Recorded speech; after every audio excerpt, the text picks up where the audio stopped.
el Estatuto Legal del Coloniaje fue todo un mecanismo destinado a impedir el progreso del país, concediendo a una compañía extranjera de extraer y explotar petróleo. The Falkland Islands and their dependencies remain British territory. Si quieren venir, que vengan. Esta epopeya que tenemos delante la van a escribir las masas progresistas. En Ushuaia, capital de las Islas Malvinas, capital de la Tierra del Fuego, Antártida e islas del Atlántico Sur. No es por parte del Reino Unido un ejercicio de soberanía, es un ejercicio de colonialismo.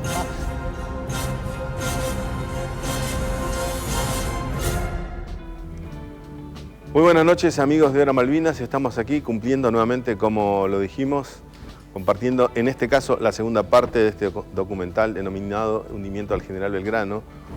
Documental hecho por la televisión extranjera, lo que demuestra por un lado no solo la enorme importancia que se le dio al tema en el exterior, sino que a su vez está demostrando y demostró que hasta hoy el hecho de la Guerra de Malvinas cambió el protocolo de la guerra aeronaval en el mundo, motivo por el cual hoy se estudia no solo por los hechos bélicos que sucedieron, sino también por todo el contexto geopolítico que ocasionó y que justamente como hecho fundamental se dio el hundimiento del crucero General Belgrano.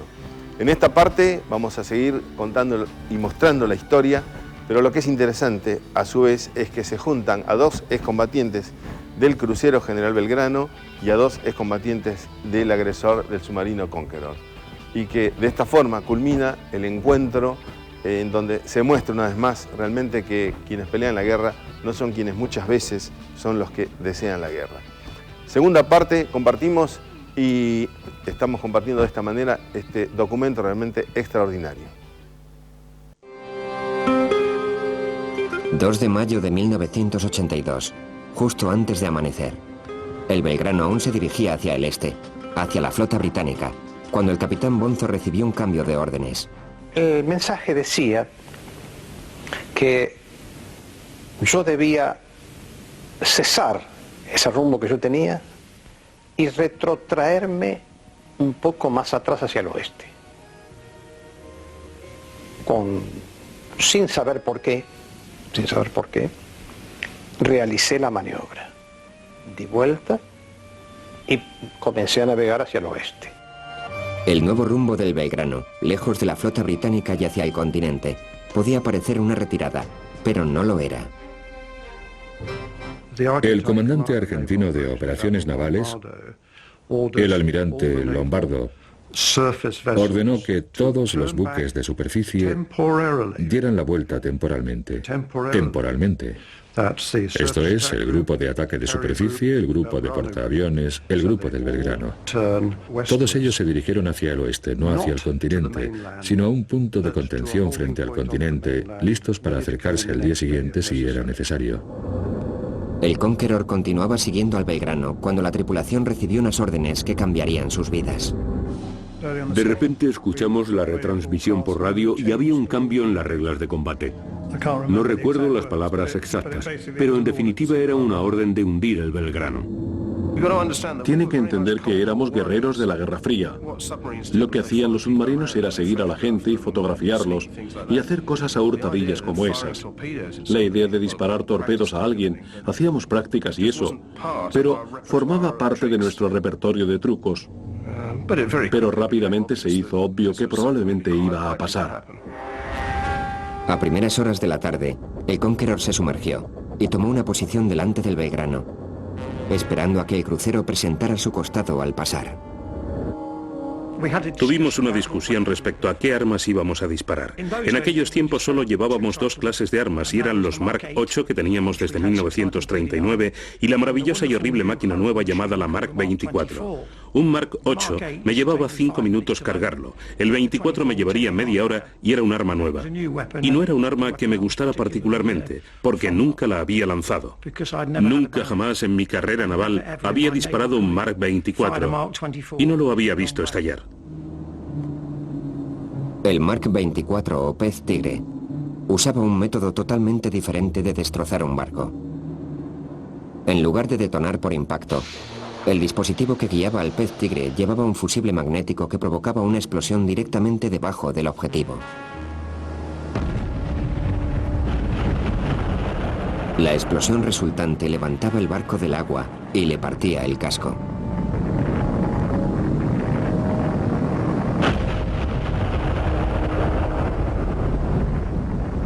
Al menos, esa era la teoría. Pero en 1982 aún estaban mejorando los dispositivos. Y teníamos el Mark 8, que era un torpedo mucho más antiguo e impulsado por diésel que llevaba casi 50 años al servicio de la Marina. Un torpedo muy sencillo, muy duro y muy fiable. E íbamos a atacar a un barco de la Segunda Guerra Mundial que fue botado en 1938. Así que no hubo un gran debate en cuanto a qué torpedo deberíamos usar. Yo dije que tal vez deberíamos disparar el Mark 8, porque era un arma probada, pero si fallábamos, siempre podíamos intentarlo con los 24. El capitán me dijo que informara a la tripulación a través de la retransmisión principal, a través de los altavoces, a todo el submarino, que íbamos a realizar un ataque deliberado contra el Belgrano después de comer. A bordo del Belgrano, los marineros habían acabado la comida del mediodía. La sopa juliana, me gusta la sopa, pero no va a tener ni el olor de esa sopa. Hay olores que lo transportan, hay palabras que lo hacen llorar y hay momentos que le dicen que uno tiene que estar agradecido de estar vivo. La sopa juliana es verduras, fideos moñito con pedacitos de morrón, bien caliente había naranja y no me acuerdo, creo que había tallarines con tuco de segundo plato. Y hasta ese momento uno estaba netamente tranquilo. El Conqueror iba delante del Belgrano, frente a babor, esperando a que el crucero traspasara su proa. Empezamos el ejercicio y el ejercicio funcionó. Fue como un reloj. Lo hizo hasta el momento en que el segundo al mando, cuando el capitán estaba a punto de decir fuego, le dijo: no dispare, señor, el ángulo de giro está creciendo. Desde luego tenía razón y el capitán bajó el periscopio y no hicimos nada durante el tiempo que tardó. Y entonces el primer teniente dijo: ahora, el periscopio subió. Los torpedos normalmente se disparan desde la sala de control. Por desgracia, en un submarino de 50 millones de libras, el botón no funcionó y recibí la orden de disparar a mano. Creo que disparé los tubos 1, 3 y 4. Los disparé a mano desde el panel de control de disparo. Y entonces ocurre una secuencia de acontecimientos. El motor de control de parada se levanta y el pez sale fuera. El pez se desliza fuera. El espolón se separa cuando se levanta el motor de control de parada. Un pez.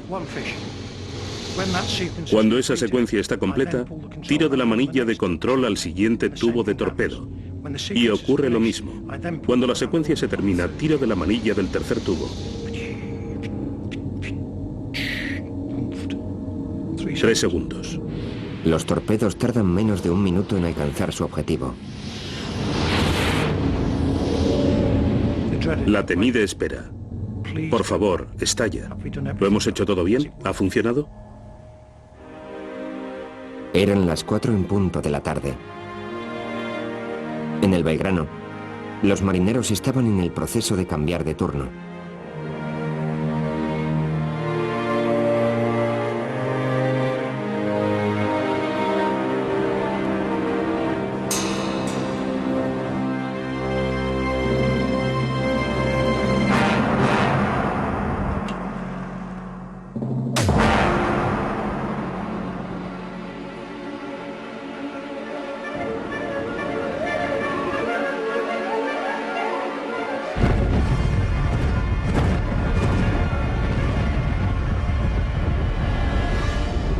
El primer torpedo impactó en el Belgrano, en medio del barco, a babor. En ese instante murieron varios cientos de hombres.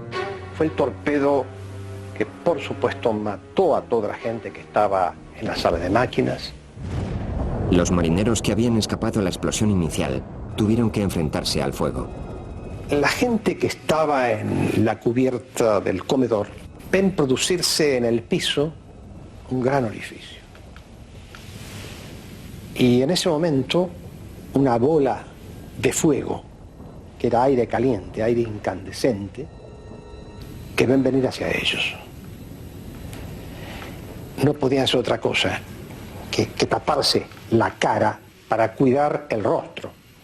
En forma instintiva levantaron las dos manos para taparse la cara. En su pasaje hacia arriba iba arrastrando máquinas y hombres. Iba rompiendo cubiertas, iba perforando todo lo que encontraba a su paso hasta llegar hasta la cubierta principal. Un segundo torpedo impactó contra la proa del Belgrano, 5 segundos después del primero. Como que le pega un cachetazo y automáticamente le pega al otro. Fueron segundos. Un chorro de agua que se eleva 20, 25 metros y luego cae. Caen con hierros, maderas, cosas del buque. Y cuando cae ese chorro de agua, le faltaban al buque 15 metros. Abro la puerta, miro hacia proa y la respuesta a uno de los chicos: no había proa. Le faltaba toda la proa.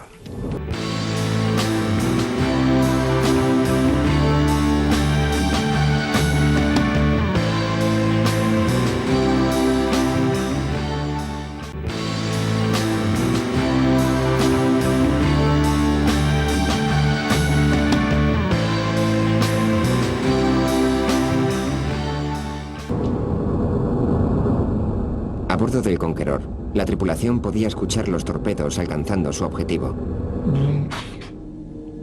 Oías una explosión. Literalmente, oías un boom.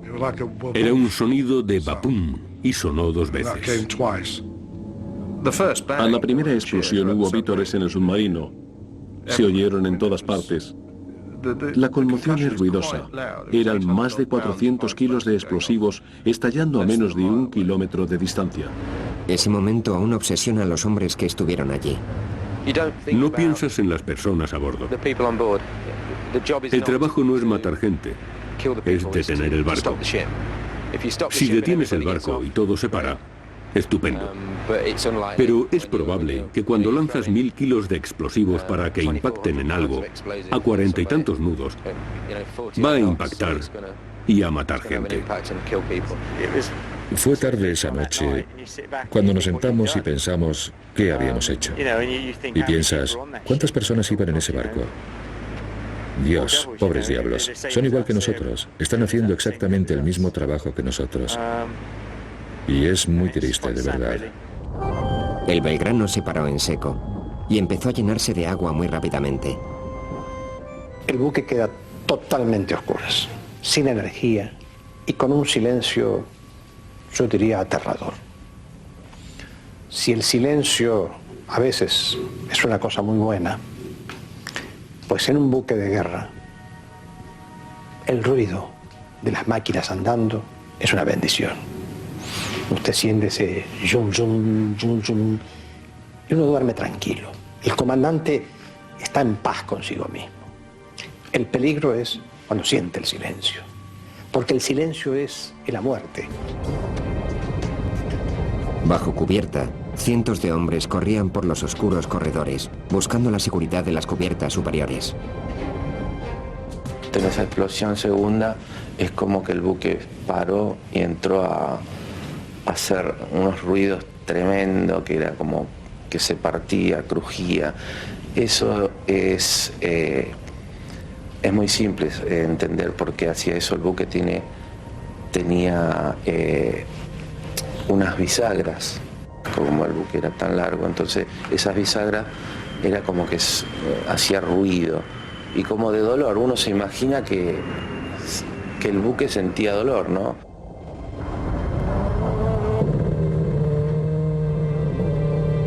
Quedó oscuro el buque y unas luces muy tenues pasaban a través de las escalas. Entonces la imagen era como si fuera una catedral gótica. Entre los humos que subían, vapores y un olor muy penetrante.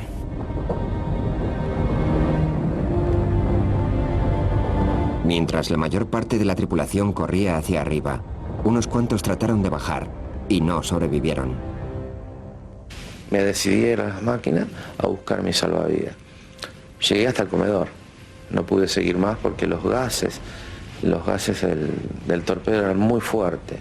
Era un olor a fósforo que tenía muy fuerte. Entonces me asfixiaba, aparte de asfixiarme, me hacía llorar los ojos. Y no pude seguir después. La cantina estaba regenteada por 2 civiles, los hermanos Ávila.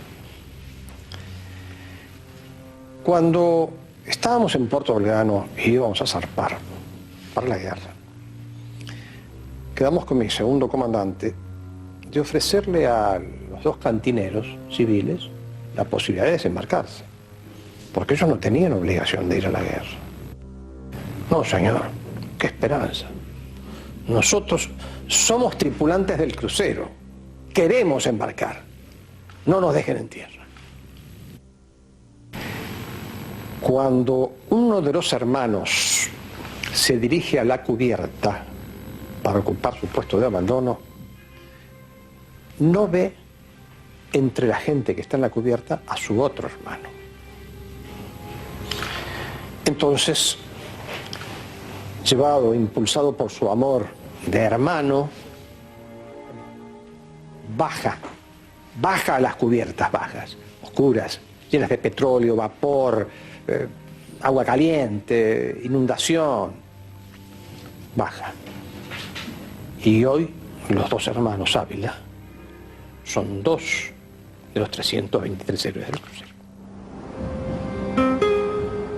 20 minutos después de que los torpedos impactaran el barco, la mayoría de la tripulación había llegado a la cubierta principal. Entonces esperaron que su capitán decidiera qué hacer a continuación. Yo tenía la sensación de que aún podía mantener el buque a flote cuando comienza una leve inclinación. El crucero era un buque muy fuerte, muy noble en su material. Sabía que estaba herido, pero tenía esperanzas de que poder sobrevivir a esto por lo menos un tiempo. El capitán Bonzo no estaba seguro si venía ayuda de camino o no. Los torpedos habían destrozado las comunicaciones por radio, por lo que no se había enviado ninguna llamada de auxilio. Los destructores escoltas navegando varios kilómetros al norte. Ni siquiera sabían que el crucero había sido atacado.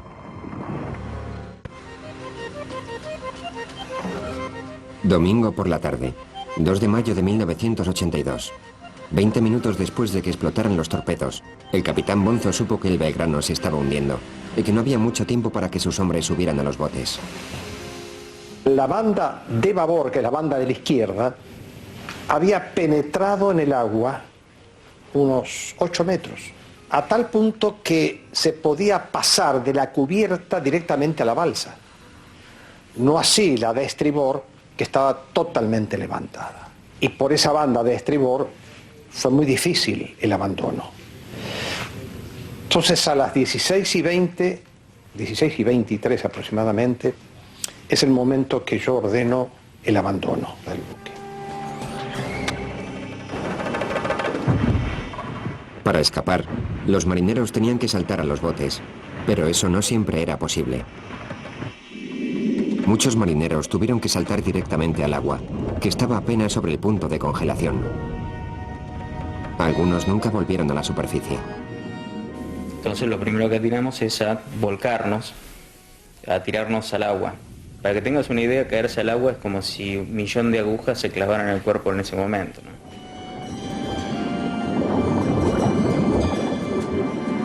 Me arrojo al agua, desde la proa. Ahora no lo haría, digo sinceramente, porque el impacto con el agua fría es tan paralizante,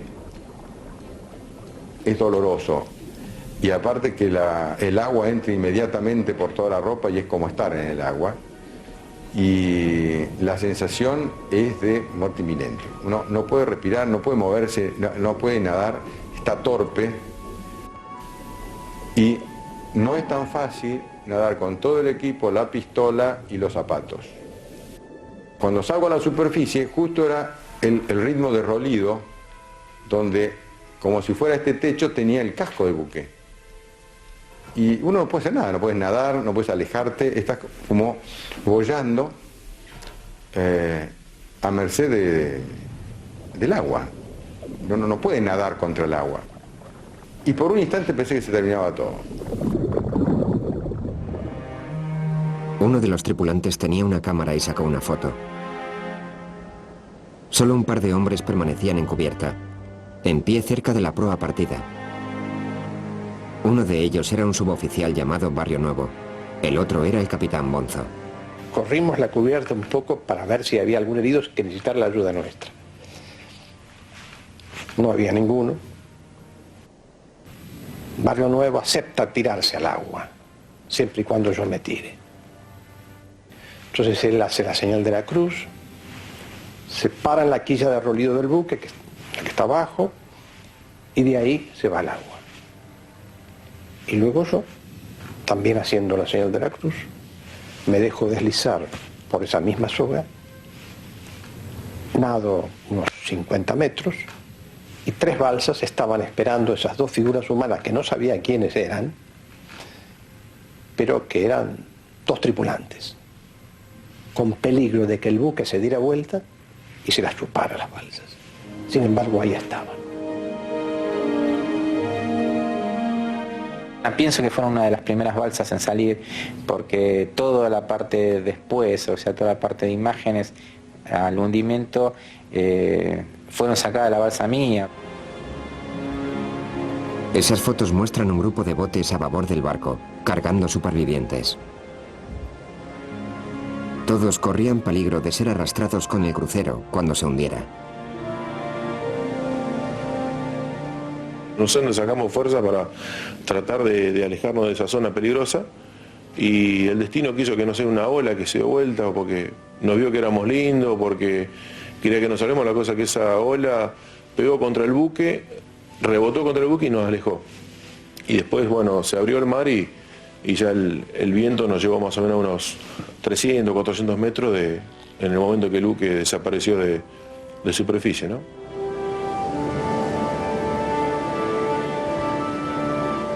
Y recuerdo que uno de los conscriptos le dijo: mira, se está hundiendo, dirigiéndose al crucero.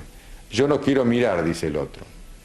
Y bueno, yo no pude más de curiosidad, me asomo a través del techo roto y veo que lentamente el crucero se desliza hacia popa y, sin hacer vuelta en campana y sin irse a pique, sin llevarse las balsas que tenía cerca, desaparece de la superficie.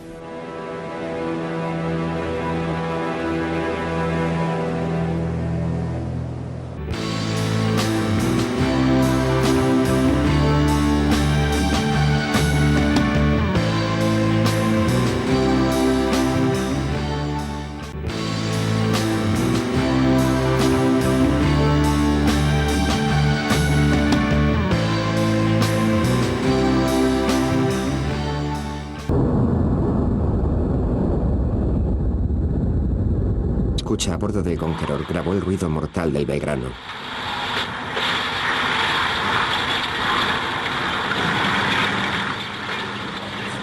Suena como si se rompiera una araña de luces. Es el agua entrando en la sala de máquinas. Obviamente, explotan las tuberías de vapor. La intrusión del vapor caliente en el agua del mar suena exactamente como una araña de luces rompiéndose despacio. Como un ruido de campanilleo, como cristal rompiéndose, o uno de esos móviles de campanillas, o una lámpara de cristal. No es lo que esperas exactamente, es muy surrealista. A las 5 de la tarde el Belgrano había desaparecido de la vista, dejando a más de 700 hombres solos en un mar oscuro. Y el barco se da vuelta y se pone vertical y se va hacia abajo. Ahí es cuando gritaron "Viva la patria". Cantaban el himno nacional. Yo sentí que se iba algo de mí.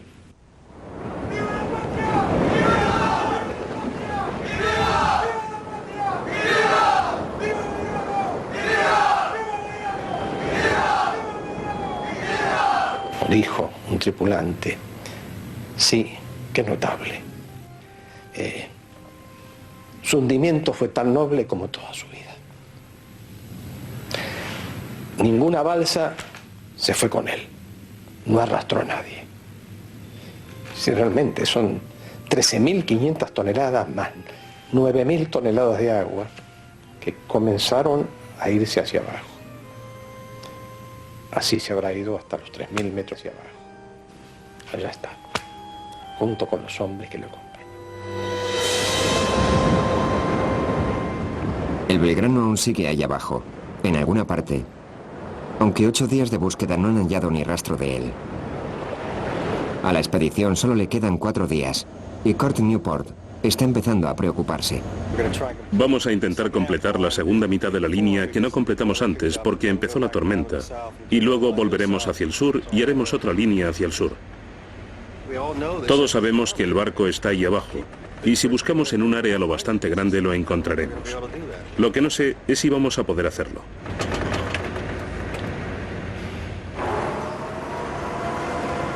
Su inquietud está justificada. Al parecer otra galerna está en camino.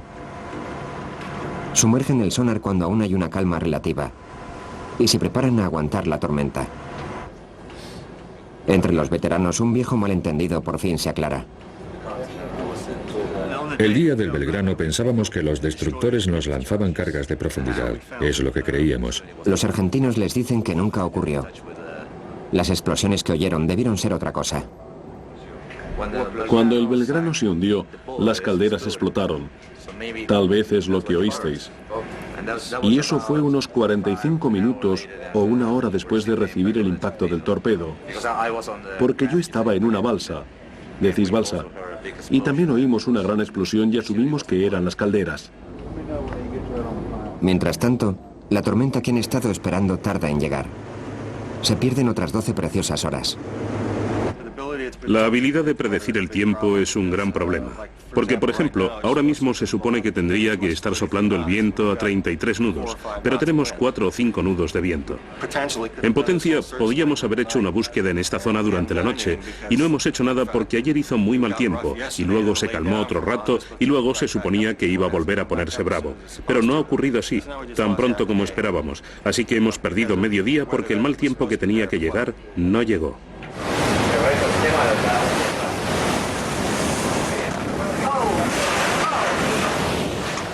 Medio día después de que lo predijera el boletín meteorológico, la tormenta por fin se desata y con ella un sentimiento de resignación. Yo creo que si los tiempos están fijados, que tenemos que estar el 14 en Puerto de Ushuaia, queda solamente un día para encontrarlo, hacer una corrida más, y me parece que las posibilidades son muy remotas, lamentablemente. La mayor decepción, obviamente, es el tiempo. Ha sido terrible. Sientes pena por Kurt. Después de tanta planificación, no poder llevar a cabo la búsqueda realmente. Decepción también porque no estuviera allí, donde los argentinos o la Marina Británica o nuestro navegante dijeron que estaba. Es un sentimiento de decepción, pero con suerte en el próximo par de días daremos con él. Pero primero tendrán que aguantar más tormentas.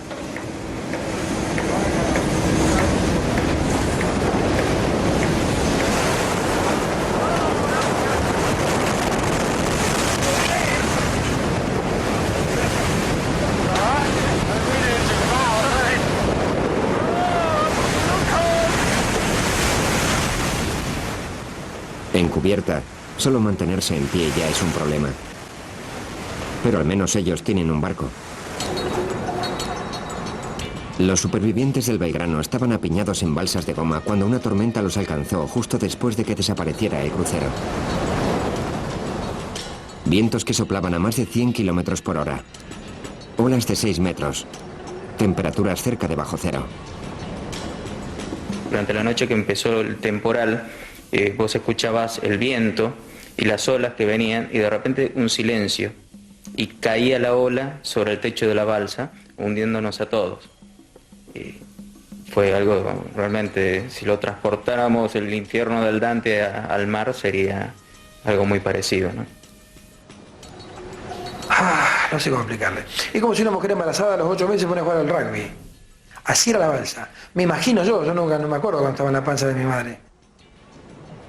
Y yo les decía a los muchachos, ¿cuántas veces pasaron una noche de fiesta sin dormir? Muchas. Bueno, esta va a ser una noche sin dormir. El que se duerme no se despierta. Porque el frío era tal que el que se duerme baja la temperatura corporal y puede no despertarse. El amanecer encontró a los botes dispersos y lejos de la zona donde el Belgrano se había hundido.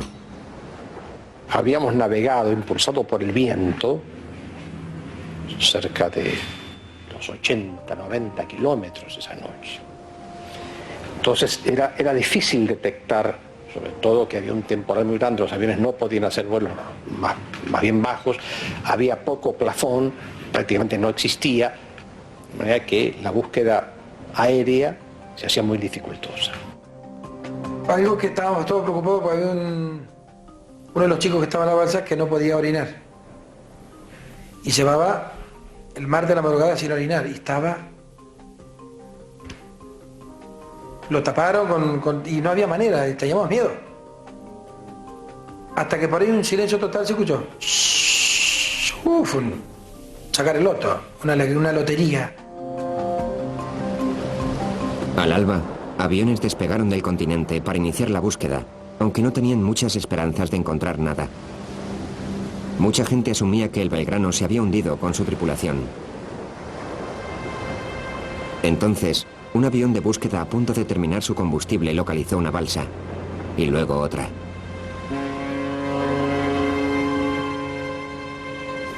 Sentimos la sirena, la bocina de uno de los destructores.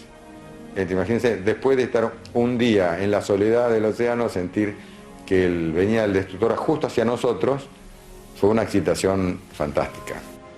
Ya sabíamos que nos localizaron. Y a partir de ahí, bueno, fue otra cosa. Otro estado de ánimo, hubo charlas, conversaciones, más alegres, qué sé yo. Pero en todo momento se rezaba. En la balsa se rezaba. Esa fe, esa fuerza, a uno lo hace salir.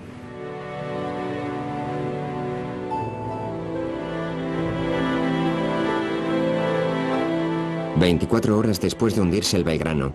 empezaron a recoger al primer superviviente. Al último lo encontraron mediodía después. Cuando yo llego al Guruchaga y mi balsa fue la última del grupo en ser rescatada, casualidad, ¿no? Subo al buque, las piernas prácticamente eran como de algodón, en un primer momento prácticamente no las siento, y antes de ir a que el médico me pusiera una inyección para hacerme dormir, quise ver a mi tripulante. Y entonces bajé hasta el lugar donde estaba. Estaban en el suelo, estaban en las mesas, acostados en los bancos, estaban desparramados por todas partes. Cuando yo bajé, muchos se incorporaron, empezaron a gritar "Viva el Belgrano", etc. Y ese fue el momento en que una persona vino y me dijo: "Señor, en este momento está viniendo para aquí el suboficial Barrio Nuevo". Y nos dimos un abrazo. Ese fue el momento en que yo me enteré que Barrio Nuevo había sobrevivido. Porque cuando él se tiró al agua, no lo vi más. Sin embargo, sobrevivió. En balsas donde no había hombres suficientes para generar calor corporal, algunos tripulantes murieron de frío. Y algunas balsas no se encontraron nunca. En Argentina, la noticia del hundimiento fue recibida con dolor y rabia. Había un sentimiento creciente de ultraje porque Gran Bretaña había jugado sus cartas injustamente. Señora Thatcher, usted es una asesina. Y la noticia del hundimiento del Belgrano se difundió alrededor del mundo. La acción británica fue celebrada y vilipendiada. Perdido en la conmoción estaba el hecho de que el hundimiento cambió el curso de la guerra. Sabiendo que no tenía defensa contra los submarinos nucleares, la Marina Argentina ordenó a sus barcos que volvieran a sus aguas costeras. No teníamos ni idea de cuál sería el efecto de hundir el Belgrano. No lo habíamos pensado. Y nos complació mucho descubrir día tras día que su flota parecía haber vuelto a casa y no parecía volver.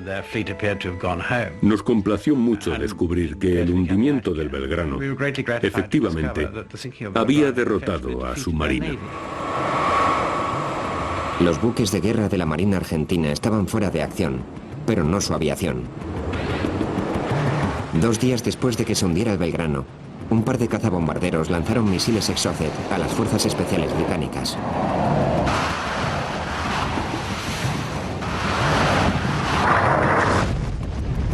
Uno de los misiles dio en el blanco, el destructor Sheffield. 20 hombres a bordo del Sheffield murieron. Docenas más fueron heridos. Que atacaran el Sheffield fue una gran conmoción para todos, creo yo. Esta era la primera baja importante en nuestro lado. Habíamos perdido varios helicópteros y creo que unos 5 Harriers en accidentes, pero no por acción enemiga. Pero el Sheffield fue la primera pérdida importante. No se hundió inmediatamente. No se hundió durante algunos días, pero quedó inutilizado de inmediato y eso tuvo bastante efecto. Con los buques de guerra argentinos ahora retirados, la Marina británica controlaba el mar lo bastante para realizar un desembarco. El 21 de mayo, desembarcaron en San Carlos y comenzaron a luchar en tierra.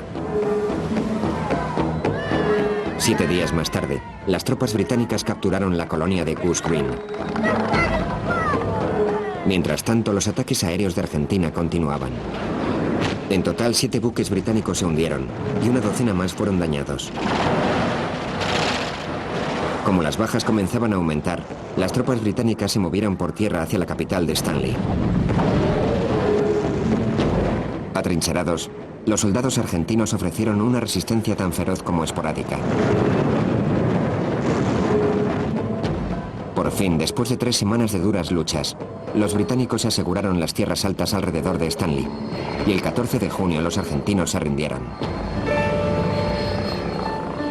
La inverosímil guerra había terminado, y para los comandantes británicos fue justo a tiempo. Si los argentinos no se hubieran rendido el 14 de junio, nosotros hubiéramos fracasado como el 21 de junio, una semana después. Estábamos agotados y los barcos estaban agotados. Y los sistemas de ingeniería estaban agotados y las armas estaban agotadas. Estábamos todos agotados realmente, como ellos. Pero ellos se agotaron primero. La oposición, menos mal. Julio de 1982.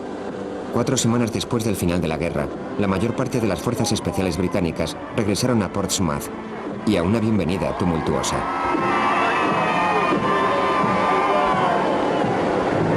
En Faslane, Escocia, el Conqueror llegó a casa y a una recepción más tenue. Y hubo quejas de que la bandera Jolly Rogers, que enarbolaba, era una afrenta a la decencia, aunque la bandera pirata era una vieja tradición de los submarinos después de una patrulla con éxito. Claro que izamos una Jolly Rogers. Los submarinos lo han hecho desde más corto en el 1914. ¿Por qué íbamos a cambiar? Si la gente lo encontró ofensivo, no deberían ofenderse tan fácilmente. Antes nos llamaban piratas, por eso la tradición es que hicemos una Jolly Rogers y nos sentimos orgullosos de izarla porque habíamos hecho un buen trabajo. La tripulación se quedó asombrada al saber que las acciones del submarino durante la guerra estaban siendo condenadas incluso por sus compatriotas. Cuando volvimos, hubo cierto político que me llamó asesino, el que me había mandado allí. La audacia de alzarse y llamarme asesino. No, pensé, típico de los políticos. Y de nuevo nombraron la nave. No se nombra un submarino. Un submarino es una cosa, es una horrible máquina de matar. No se le nombra. Y estaba en toda la prensa. Vuelves de una patrulla y te deslizas dentro, a hurtadillas. Así entras y sales. No quieres que la gente vea qué está pasando. Somos un servicio secreto. Cuando llegamos había cámaras de televisión y todo lo demás. No queríamos eso.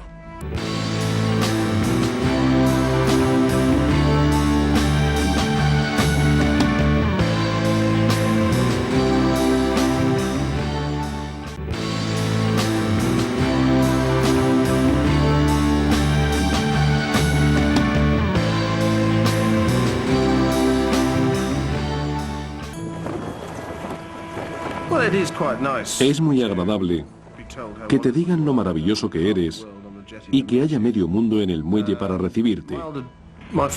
Mi hija mayor nació mientras yo estaba fuera y yo tenía muchas ganas de conocerla. Al capitán lo llevaron a tierra, le dieron champán y lo recibió el almirante. Y querían que yo bajara a tierra temprano para filmarme conociendo a mi hija, lo cual no disfruté particularmente. Pero un amigo mío del sur de Francia, que había dejado la marina el año anterior, me contó luego que la fotografía de nosotros tres salió en la portada de todos los periódicos dominicales. Como se imaginará, mi suegra los ha guardado todos. Era solo euforia, pero supongo que fue agradable volver.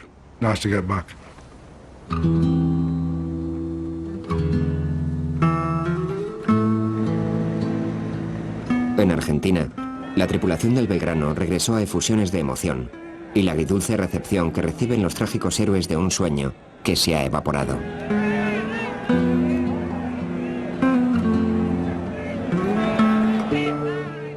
Entonces yo voy caminando y va mi madre por una calle y lo único que se me ocurrió fue ponerme al lado de ella y decirle, hola mamá. Y soltó las bolsas, me abrazó, la gente que estaba alrededor que sabía también se echó a llorar. Iba de uniforme blanco y paró un auto, un jeep, un alemán grandote. Dijo, ¿a dónde lo alcanzo? Le digo, no, voy hasta Ballester. Dice, lo alcanzo a donde usted vaya. Y no sabía, ha callado la boca. Yo les pelota, esto de Malvinas, que yo así, le digo, yo soy uno de los náufragos del crucero del Belgrano. Paró el auto el hombre. Y me llevó hasta la puerta de mi casa. Mi mamá y mi hermano que estaban muy preocupados por mí, fue un abrazo interminable, ¿no? Y después, con los amigos del barrio, con los vecinos, también fue algo que no se puede contar porque me emociono y me retrotraigo 20 años atrás que es como si lo estuviera viviendo hoy por hoy, ¿no? Y veo bajar de un coche, que estaba mucho más adelante, una persona. Esa persona viene corriendo. Era mi esposa. Ahí me di cuenta que tenía familia.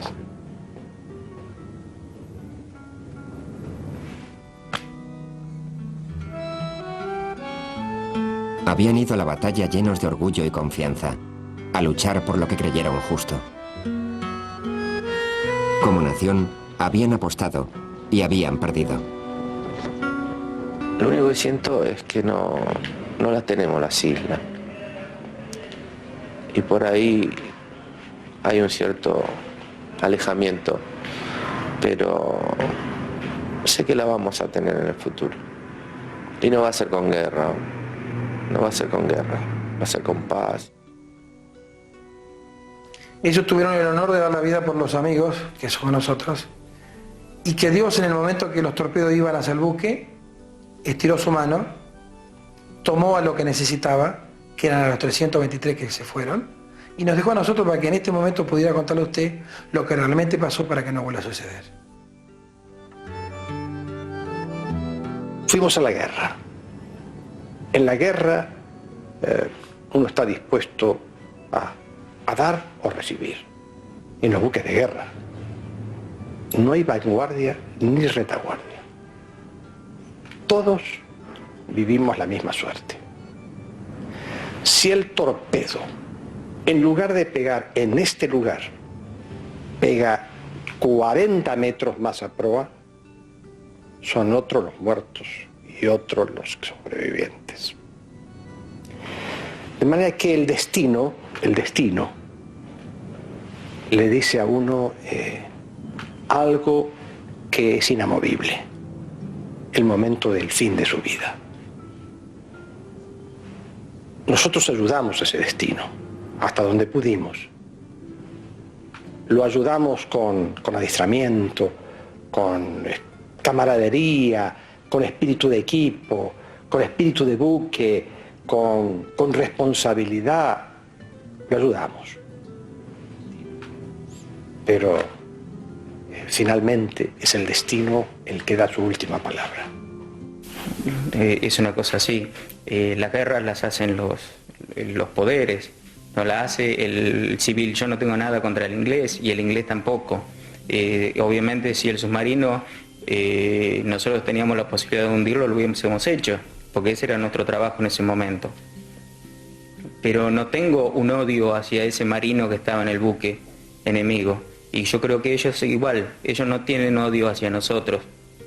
Fue un acto de guerra y fuimos nosotros los actores en ese drama, ¿no?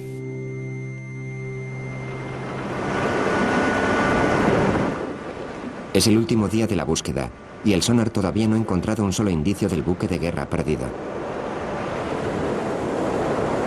El tiempo se ha acabado. Vuelven a casa. Kurt Newport no puede creerlo. Hoy temprano acabamos la 8ª línea de búsqueda hacia el sur y como siempre no había nada. A esta hora, medianoche, se nos acabó el tiempo. Ahora vamos a subir el sonar a cubierta y se acabó.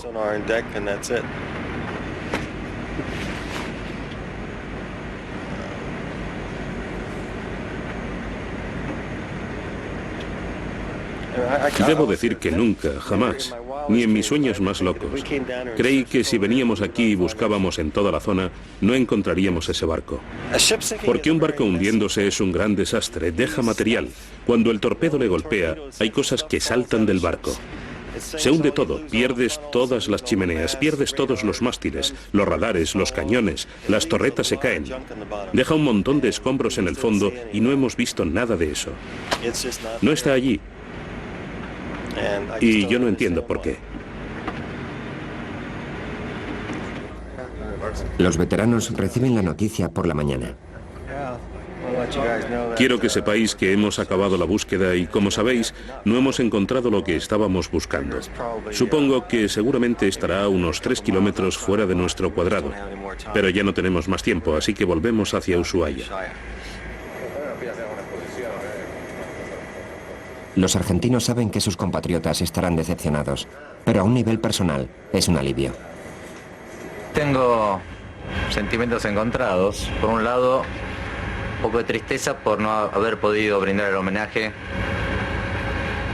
que el pueblo argentino quería que hagamos y que nuestros héroes se merecen. Pero por otro lado, tenía miedo de ver cómo encontrar el Belgrano, porque quiero recordar al Belgrano con esa estampa aguerrida, desafiante, orgullosa, que es la que definitivamente tengo, ¿no? Seguramente quieren recordar el barco como estaba y no como seguramente estará después de estar en el océano más de 21 años o casi 21 años. Así que seguramente es mejor que siga siendo un misterio, por ahora al menos. Un sencillo servicio conmemorativo reemplaza la elaborada ceremonia que los argentinos habían planeado. Una corbeta de la Marina se les une. Creo que es bueno que estemos recordando a nuestros héroes y una historia de gloria de nuestro país. Y por otro lado, haberme encontrado con 2 tripulantes del Conqueror, a Kevin y Martin, que realmente hemos tenido charlas muy lindas y de parte de ellos nos hemos enterado de sus sensaciones y con qué respeto, con qué consideración pudimos hablar de un tema que en un momento nos tuvo enfrentados y en una situación tan dramática como fue un hundimiento.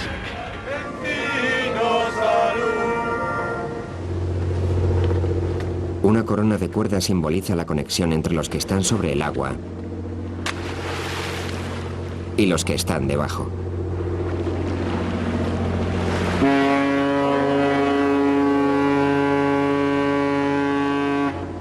Ahora puedo poner rostros a las imágenes. Nunca pude hacerlo. La guerra para nosotros fue tan impersonal porque no llegas a ver lo que está pasando, a qué disparas o lo que estés haciendo. Pero ahora he conocido a Pedro y a Carlos. Ha sido estupendo hablar de las experiencias. Las han compartido con nosotros. Hemos respondido a las preguntas que tenían. Hemos dado nuestros puntos de vista. Nos han dado una gran bienvenida. Ha sido una gran experiencia. Como profesional de las Fuerzas Armadas, es tu trabajo hacer lo que hicimos.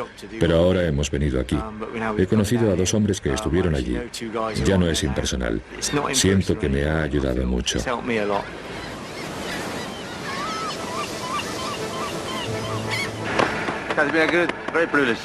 Ha sido un honor conocerle, señor.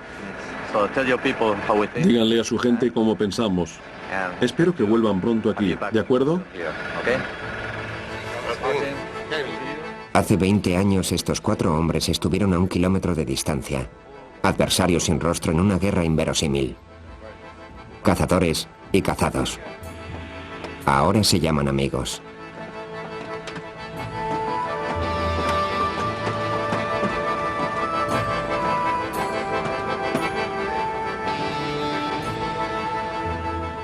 Los 4 hombres formaron parte de una guerra que se suponía iba a cambiar el paisaje político. Y el paisaje cambió, aunque no de la manera que todos pretendían. El año después de la invasión, la Junta Argentina fue derrocada. En Gran Bretaña, Margaret Thatcher fue reelegida en una victoria electoral arrolladora. Hoy, más de 20 años después de la guerra, las Malvinas son más británicas que nunca. Y cada escolar argentino aún las llama las Malvinas. Bueno, de esta manera hemos culminado esta segunda parte y también el final de este documental denominado Hundimiento del crucero General Belgrano. Esperamos que haya sido sagrado. Realmente nos complace enormemente compartir con ustedes todo este material que vamos a ir juntando y compartiendo con los testimonios de los excombatientes para demostrar en este año en el cual se está llevando a cabo el reconocimiento a nuestros héroes auténticos y donde tiene que marcarse una vez más un antes y un después en el reconocimiento a los héroes que aún viven y que aún tenemos, que pueden contar la historia. Nosotros nos despedimos agradeciendo como siempre al Centro de Combatientes, a todos los compañeros de Canal 11 que hacen posible esta transmisión y a Pato Pampa que está en Rosa 133 que nos va a acompañar justamente con muchas sorpresas para aquellos excombatientes que estén con nosotros en este programa. Hasta un próximo encuentro, gracias por acompañarnos. El Estatuto Legal del Coloniaje fue todo un mecanismo destinado a impedir el progreso del país, concediendo a una compañía extranjera de extraer y explotar petróleo. The Falkland Islands and their dependencies remain British territory. Si quieren venir, que vengan. Esta epopeya que tenemos delante la van a escribir las masas progresistas. En Ushuaia, capital de las Islas Malvinas, capital de la Tierra del Fuego, Antártida e islas del Atlántico Sur.